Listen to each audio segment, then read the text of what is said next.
আমাৰ কালী পূজা বিষ্ণু পূজা হৈ গ'ল কালী পূজাও হ'ল আজি মা ঘৰত আহিব নতুন ঘৰত পুৰণা ঘৰৰ পৰা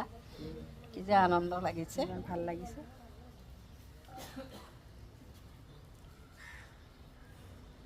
ঘৰটো এতিয়া তাত থৈছে বেলৰ তলত